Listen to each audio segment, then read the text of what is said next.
E aí a minha crítica aos judeus. Se existe um judeu que marcou de maneira exponencial a história humana, o judeu mais importante de toda a história é Jesus. E com todo o respeito, os caras dão mole, deixando o mundo todo.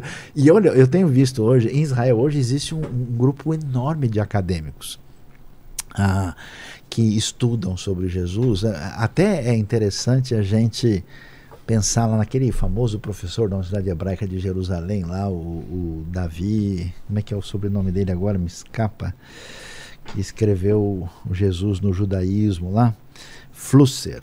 Davi Flusser. Sim. Ele trata Jesus como um judeu piedoso de perfil mais ou menos reformista, que ele até diz, bendito seja o nome dele, né? E que por causa do impacto. E hoje eu vejo uma coisa muito interessante, muitos judeus assim saindo desse trauma da cristandade e chegando assim, peraí, deixa eu ver esse Rabino da Galileia mais de perto, porque não é possível que esse cara tenha vivido tão pouco tempo e tenha feito toda uma mudança, né?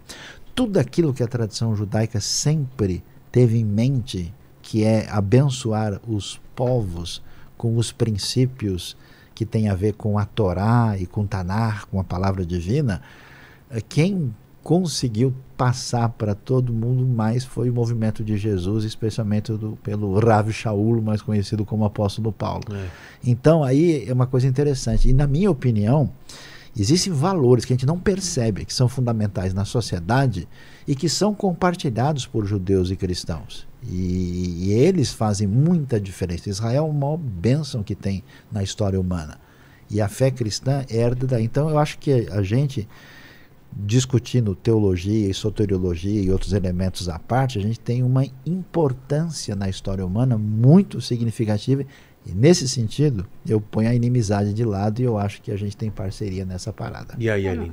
Não, sem dúvida nenhuma. Quer dizer, o povo judeu começa com o monoteísmo, quer dizer, o monoteísmo vai realmente surgir com o povo de Israel, mas vai ficar com o povo de Israel. Quer dizer, quem consegue pegar o monoteísmo e levar ele aos 4 cantos do mundo é o cristianismo.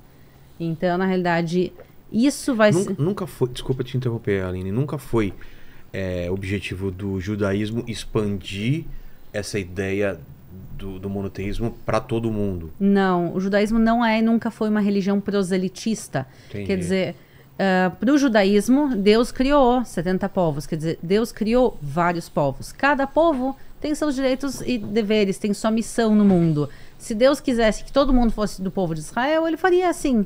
Mas não, Deus cria diferentes povos e cada povo tem a sua missão. Então, está escrito na Bíblia que Israel é Or Lagoim. Israel vai ser uma luz entre as nações, quer dizer, vai ajudar a iluminar o mundo. Mas não é que o povo, quando a gente fala de povo escolhido, não é que os judeus são melhores. Os judeus têm uma missão diferente nesse mundo dos outros povos. E por isso um judeu nunca vai chegar para ti e dizer, não, te converte, né? Porque também uma grande diferença é que para o judaísmo, todo mundo pode ter salvação. Tu não precisa ser judeu para ter parte no mundo vindouro. O mundo vindouro é o nome do paraíso segundo o judaísmo. Então, o cristianismo é diferente. O cristianismo fala, tu precisa ser cristão para ter salvação. O judaísmo diz, tu não precisa. Então, tu não tem nenhuma necessidade. Tu precisa ser uma boa pessoa. Então, no judaísmo existe o que se chama as leis dos filhos de Noé. Quer dizer, são leis básicas que se qualquer pessoa seguir, a pessoa tem salvação, a pessoa é uma boa pessoa, e são coisas, não matar, não roubar, são parte dos 10 mandamentos, então, são 7 leis no total. Então, realmente uma coisa bem básica, que aí todo mundo tem salvação, e por isso não tem necessidade de os judeus converterem. Apesar disso, o judaísmo sim aceita a conversão, desde os tempos bíblicos. O exemplo é Ruth. Ruth vai ser a primeira oficial conversa ao judaísmo, e dela vai sair o rei Davi. Então, o judaísmo sempre aceitou conversas, é um processo hoje em dia aqui é longo e demorado, mas é sim possível. Eu vou fazer um contraponto aqui. Aí você estava falando também, e os cristãos que levaram... Os cristãos que levaram, na realidade, o monoteísmo aos 4 cantos do mundo. Eu posso dizer uma coisa? Quando eu sou judia, eu pratico o judaísmo, e no meu canal a gente fala bastante de cristianismo. A gente visita lugares cristãos, judaicos, históricos, arqueológicos, a gente mostra tudo. E às vezes as pessoas ficam com o pé atrás pensando, por que tem uma judia falando de cristianismo? E, primeiro, eu vejo muitos pastores falando de judaísmo e ninguém olha estranho. Olha estranho por causa de eu ser judia e falar de cristianismo. Mas eu acho que as religiões têm muito mais em comum do que tem de diferente. São religiões irmãs, na minha opinião. Tem, obviamente, pontos, principalmente a questão do Messias, que discordam e sempre vão discordar, na minha opinião. Quer dizer, a intenção não é os judeus converterem os cristãos, nem os cristãos converterem os judeus. A ideia é que são religiões irmãs e família, às vezes, briga. Família nem sempre concorda, mas as religiões são irmãs. Então, eu não vejo problema de uma religião falar da outra, de uma religião entender a história da outra. Eu acho que isso faz as pessoas se aproximarem. Boa parte da inimizade foi porque uma religião não conhecia da outra. As pessoas literalmente, às vezes pessoas que estão comigo em caravanas em Israel me perguntam, mas o que os judeus acreditam? Quer dizer, o centro da tua fé é baseado no judeu, mas tu não sabe o que os judeus acreditam. Então, eu acho que as religiões, se conhecendo mais, as religiões vão se aproximar e vão ser religiões irmãs. Nunca elas vão se unir, porque tem diferenças teológicas inconciliáveis, mas elas podem conviver bem e essa aproximação está acontecendo. Hoje em dia existe em Israel um novo conceito, que se chama Notzrim Ohavei Israel, cristãos que amam Israel. Por que essa expressão existe? Porque, outra vez, no coletivo judaico, os cristãos não gostam de Israel, os cristãos não gostam dos judeus, e agora com esse movimento protestante crescendo, esse movimento que gosta de Israel, e de repente a gente vê cristãos brasileiros em Israel carregando bandeira de Israel e visitando, e a gente começa a ver isso, os israelenses começaram a ver, ok, tem um tipo diferente de cristãos, tem alguma coisa diferente acontecendo, e isso tem um nome hoje em dia, Notzrim Ohavei Israel, os cristãos que amam Israel. E por isso, às vezes, eu estou guiando pessoas e eles acham assim... Como tem brasileiro lá, hein? Como tem brasileiros, os brasileiros adoram. Então, às vezes, quando eu estou em Israel e o pessoal pergunta, quem são teu grupo? Se eu disser que são evangélicos, cristãos, a galera não conhece os conceitos. Eu digo, não, são cristãos que amam Israel. Que legal, bem-vindos. Tá. É mais fácil. Fazer fácil um contraponto aqui. Na verdade, assim, até onde eu posso entender, os judeus, no primeiro século, eles eram muito mais abertos a expressar a sua fé para os outros povos. Então havia um tipo de proselitismo maior. Tanto é que quando você lê o Novo Testamento, você vai falar de um sujeito que é temente a Deus. Temente a Deus não é um cara que teme a Deus.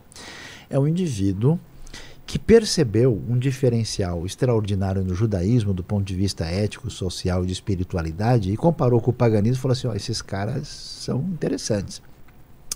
Só que assim, para cumprir todos esses negócios que eles ficam fazendo aí, eu tô fora. Então eles eram amigos da sinagoga. E especialmente os fariseus faziam prosélitos, até por causa dessa ideia que Israel precisava ser uma fonte de bênção para as razões. A gente sabe, né, o que diz que Metzion Tetzetorah Uduvar Hashem Yerushalayim, porque de Sião sairá a lei e a palavra do Senhor de Jerusalém, e os povos virão a Sião aprender a sua lei.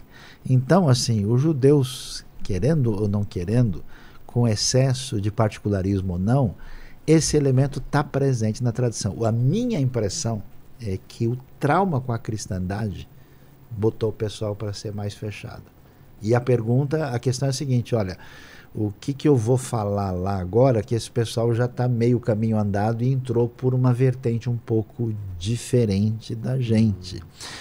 Mas, na verdade, eu também até faço um contraponto com a Aline aqui, dizendo o seguinte, toda expressão religiosa, no final das contas, de uma forma ou de outra, se assevera como referência de verdade, senão ela não tinha nem razão de existência.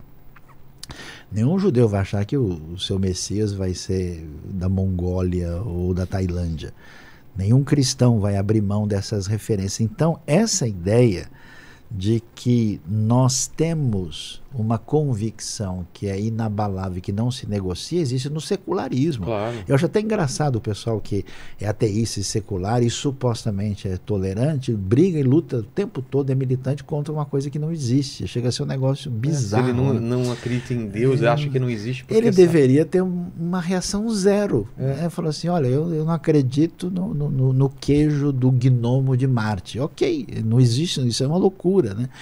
Então, o problema acho que não é esse. O problema é a gente dizer, olha, a minha maneira de pensar, ela se sustenta por causa disso, disso, disso. Aí eu tenho o argumento da experiência profunda, eu tenho o argumento da história, eu tenho o argumento da ética, do benefício social, vários elementos que contribuem. E no fundo, os judeus têm um negócio muito interessante que é chamado de tikkun olam, quer dizer, de fazer do mundo um lugar melhor, né? Construir, desenvolver. Os cristãos trabalham para construir o reino de Deus, ou seja, a gente está, em função das diretrizes divinas, fazendo do mundo um lugar melhor. Então tem muito ponto de contato em comum. Agora, como é que vai ser a questão messiânica? A gente espera para saber mais para frente como é que vai ser esse desfecho.